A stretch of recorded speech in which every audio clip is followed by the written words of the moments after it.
Aujourd'hui les amis, je n'irai plus jamais défendre quelqu'un au péril de ma vie si celui-ci n'est pas capable de me défendre au péril de sa vie.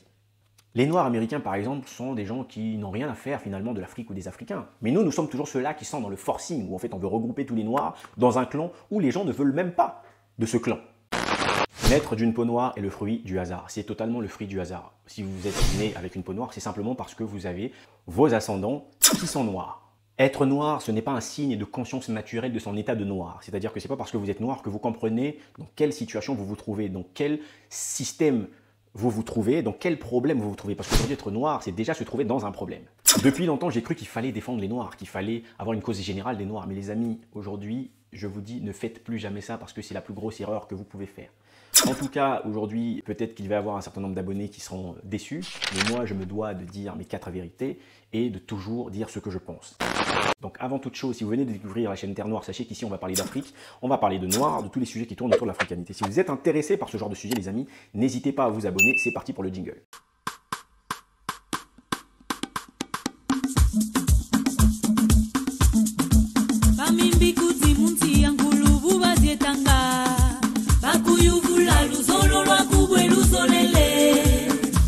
Alors les amis, avant qu'on lance le sujet, on a remarqué que beaucoup de gens ne s'abonnent pas. Les amis, s'il vous plaît, abonnez-vous, c'est important pour nous. Ça nous apporte de la motivation et on se fait connaître de plus en plus envers la communauté. Voilà, une fois que c'est dit, c'est parti. Partout dans le monde, les Noirs sont martyrisés. D'ailleurs, c'est souvent en réponse à cela qu'on fait souvent un certain nombre de manifestations, qu'on manifeste souvent notre solidarité. Aujourd'hui, les amis, je n'irai plus jamais défendre quelqu'un au péril de ma vie si celui-ci n'est pas capable de me défendre au péril de sa vie. Les Noirs américains, par exemple, sont des gens qui n'ont rien à faire finalement de l'Afrique ou des Africains. Mais nous sommes toujours ceux-là qui sont dans le forcing, où en fait on veut regrouper tous les Noirs dans un clan où les gens ne veulent même pas de ce clan. Certains Africains ne sont pas fiers d'être Noirs, les amis. Nous devons donc les renier et comprendre effectivement qu'ils n'ont pas le droit de se considérer dans cet état de noir. Nous devons les renier parce que c'est leur souhait. Certains aux Antilles, par exemple, refusent leur part d'africanité. Un Antillais n'est pas un Africain. Un Antillais, c'est un descendant d'Africains. Parce que les Antillais n'ont pas que des ancêtres africains. Mais les amis, laissez-les. C'est-à-dire qu'à partir du moment où vous remarquez que certaines personnes, que ce soit en Amérique, que ce soit même aux Antilles finalement, pensent qu'ils ne sont pas africains, laissez-les les amis dans leur conception. Nous n'avons pas à les défendre. Notre devoir, ce n'est pas de faire cela. Nous ne devons donc pas forcer, nous allons surtout partir dans le même sens qu'eux. C'est-à-dire si ces gens-là ne se sentent pas africains, on les abandonne totalement. L'heure n'est plus à la recherche du nombre, l'heure à la recherche de la qualité, les amis. La qualité, il vaut mieux avoir des personnes qui savent ce qu'elles sont que des personnes qui sont là, qui ne savent pas ce qu'elles sont et qui vous lâcheront à n'importe quel moment. Certains Noirs préfèrent les personnes d'autres couleurs, certains Noirs ne préfèrent pas être avec des Noirs, certains Noirs, visiblement, ne veulent pas être Noirs. Mais les amis, il faut donc les laisser, il faut les accompagner. Moi, je ne me battrai jamais pour un Noir. Je me battrai pour un Noir qui accepte en lui cette part d'africanité et qui comprend l'urgence de défendre son peuple. Ça, c'est hyper important, les amis. Sinon, vous allez vous faire tuer pour rien. Par exemple, un religieux qui trouve que sa religion est au-dessus de son africanité, qui juge que je ne suis pas son frère parce que je n'appartiens peut-être pas à la même religion que lui. Les amis, nous allons faire autant. En fait, il faut arrêter de montrer le grand signe d'amour comme si vous étiez ces personnes-là qui vont accepter d'être refusées, mais vous êtes tellement amoureux de vos frères que vous allez donc accepter quand même de les avoir en tant que frères alors qu'ils vous tueront les premiers. Les amis, il faut répondre par la même chose.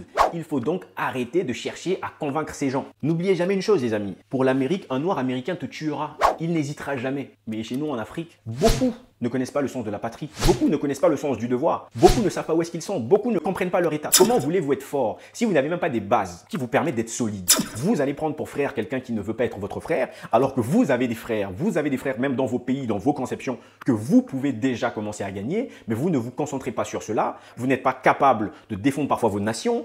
Vous vous sentez désintéressé de certains sujets qui touchent vos pays, mais vous voulez nous parler d'africanité de manière générale. À quoi ça sert?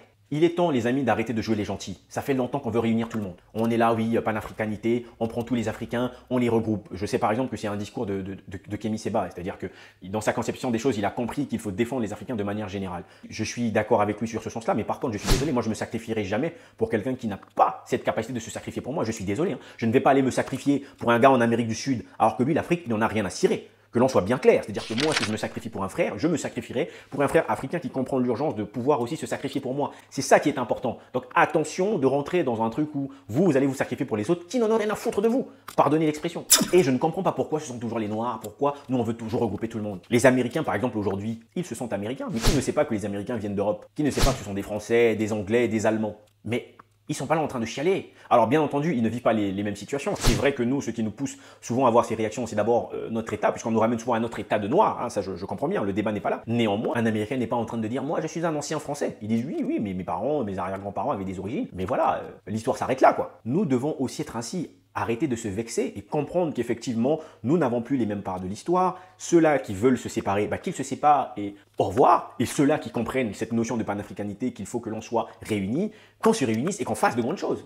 En l'occurrence, les Américains n'ont jamais des discours sur les origines, mais on voit bien qu'effectivement, que quelque part, ils prennent bien en compte le fait qu'ils sont bien originaires d'Europe et on voit dans leurs relations diplomatiques, des relations internationales, comment est-ce que ça se passe. Nous, au lieu de nous concentrer sur des choses qui vont faire à ce que nous puissions vivre, sur des choses qui vont faire à ce que nous puissions être beaucoup plus forts, nous, on veut se concentrer sur l'émotionnel. Nous sommes frères, nous sommes frères. Non, mais ça, c'est parce que les gens sont dans le mal, les gens sont dans un problème identitaire, puis finalement, on invente des tonnes et des tonnes de fraternité. Moi, je suis désolé, je vais peut-être vous choquer, les amis, mais c'est la réalité. Les Brésiliens ne sont pas nos frères. Moi, c'est ce que je pense. Quand je vois des Brésiliens au Brésil, ce ne sont pas nos frères. C'est-à-dire, attention, comprenez bien ce que je suis en train de dire. Tous ceux qui pensent qu'ils ne sont pas nos frères ne le sont pas. C'est-à-dire qu'on est beaucoup resté dans cette conception panafricaine.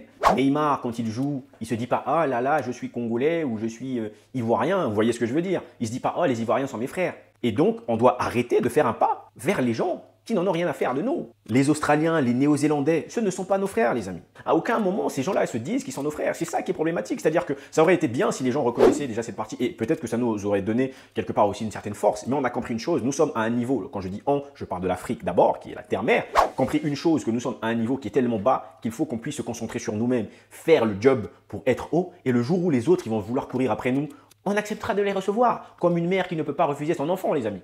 Aux Antilles, par exemple, on sait tous que ce sont nos frères parce que il y a eu beaucoup de grands hommes antillais qui sont passés, qui ont eu des discours, qui ont essayé de faire comprendre, c'est important, cette notion de la panafricanité. Il y a eu pour n'en citer qu'un qui aurait aimé Césaire, ou sinon Frantz Fanon. Enfin, vous voyez, et on comprend tout de suite qu'effectivement, mais j'ai envie de vous dire, alors je ne suis pas un grand lecteur, je ne sais pas qui au Brésil a écrit, qui a fait comprendre que les Brésiliens devaient essayer d'être dans une démarche, d'être un peu plus proches des Africains, ou par exemple des Néo-Zélandais, je n'en sais rien. Moi, je n'ai pas vu de choses de ce genre. Donc, à tous ceux qui pensent que nous ne sommes pas leurs frères, écoutez, nous ne sommes pas aussi vos frères. C'est-à-dire que c'est très bien que vous pensiez ainsi, c'est important de clarifier les choses. On vous souhaite la réussite dans ce que vous allez faire, dans votre combat. Je ne sais pas si vous vous estimez blanc, ou vous estimez à noir, ou vous estimez au milieu. Enfin, vous faites ce que vous voulez, vous créez votre clan si c'est ce qui vous arrange. En Afrique et avec les peuples des Antilles qui veulent rejoindre cette conception panafricaine, nous allons faire en sorte de nous transformer, de changer le cours de l'histoire des Noirs. Parce que pour moi aujourd'hui, il faut arrêter de faire vos histoires de marche à la con. Un Noir se fait tuer là-bas, une histoire de marche, oui, pour les Noirs, ceci, cela. Ça, c'est des réactions de frustrés, j'ai envie de dire. Ça n'a jamais changé quelque chose quelque part dans l'histoire, ce genre de choses. Des réactions de frustrés. C'est-à-dire que vous avez peur. C'est un peu comme quelqu'un qui vous tabasse, vous allez encore pleurer à la personne de dire « arrête de me tabasser ». Est-ce que ça a du sens? Ça n'a aucun sens. Donc arrêtez de faire vos marches inutiles, reconstruisez-vous, devenez des nations puissantes, devenez des communautés puissantes. Une fois que vous êtes ainsi, vous pouvez prendre des sanctions comme les autres. Nous, au lieu de venir avec des sanctions, on vient avec des larmes, on vient avec des pleurs, on vient défendre des gens parfois qui n'en ont rien à faire de nous.